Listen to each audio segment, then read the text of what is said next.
Allez les amis, un petit peu de nouvelles des États-Unis. Là, on est en train d'assister à un tremblement de terre politique. Elon Musk et l'administration Trump sont en train de dynamiter le système américain pièce par pièce. Ils ont commencé par exploser l'USAID. Rappelez-vous, cette agence qui finançait des médias et des ONG sous couvert d'aide humanitaire. Donc une fois qu'ils ont fini avec ça, maintenant ils s'attaquent au cœur du système. On parle du fisc, on parle de la sécurité sociale, de l'éducation. Et autant dire que là, c'est la panique à Washington. Ils ont commencé déjà par l'administration fiscale, ce qu'on appelle l'IRS.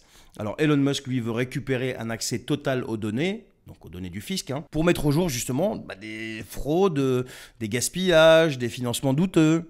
Et là, il a rencontré un gros problème, premier problème, un juge fédéral a bloqué sa demande. Bon, il a réagi immédiatement, Musk, il a accusé le magistrat d'être, je cite, un juge corrompu qui protège la corruption, et il a réclamé immédiatement sa destitution. Donc le ton est donné, c'est la guérilla entre l'administration de Trump et le reste. Et ensuite, ils se sont attaqués à la sécurité sociale. Alors ce qu'il faut savoir, c'est que chaque année aux États-Unis, 1500 milliards de dollars sont versés. Mais combien d'entre eux partent en fumée? Et justement, il y a eu un rapport du Dodge, donc l'équipe de Musk qui est dédiée à l'efficacité gouvernementale, qui a révélé des anomalies complètement délirantes. Vous n'êtes pas prêts. Il y a des millions de bénéficiaires fantômes. Il y a des paiements qui sont versés à des gens officiellement décédés depuis des décennies. Et même des dossiers où des bénéficiaires auraient plus de 150 ans. Alors on est sur un véritable gouffre financier. Et Musk veut y mettre fin.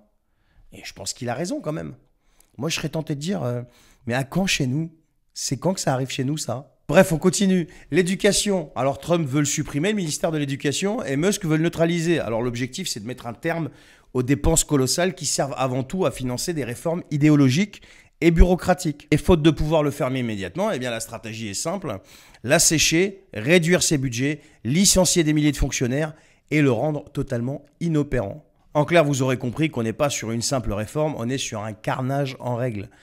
Musk et Trump ne veulent pas seulement redresser les finances publiques, ils veulent briser le système qui a permis aux élites de Washington de se gaver pendant des décennies sur le dos des citoyens. Alors évidemment, bien sûr, ça va riposter de l'autre côté, ça va être violent, ça a commencé. On a la gauche américaine, les médias, les juges progressistes, tout le monde est en train de hurler au scandale et parle, je cite, de coup d'État judiciaire, de destruction de l'État social. Mais en face, la réponse, elle est implacable. On a Elon Musk, on a Donald Trump qui avancent, ils ont été élus pour ça, et ils avancent vite. Et leur objectif est clair, économiser 1000 milliards de dollars et assainir le système pour rendre le pouvoir au peuple. C'est ce qu'ils disent, et bon, les gars, jusqu'à présent, c'est ce qu'ils sont en train de faire. Et ce qui se passe en ce moment aux États-Unis, c'est bien plus qu'un simple bras de fer politique. C'est une guérilla ouverte entre ceux qui veulent garder leurs privilèges et ceux qui veulent faire péter toute la machine pour repartir de zéro. Et vu la vitesse à laquelle ça avance, on n'a encore rien vu, croyez-moi. Et moi, je serais tenté de demander aux peuples européens, à quand chez nous? Oui, oui, les peuples, puisqu'on est, il paraît, en démocratie. Donc je demande aux peuples européens, à quand chez nous? On va mettre des gens qui vont mettre des coups de pied dans la fourmilière comme ça. Il faut s'inspirer de ce que font les Américains, de ce qu'a fait le peuple américain. Allez, je sais, ça va vous faire grincer ça. Bonne soirée.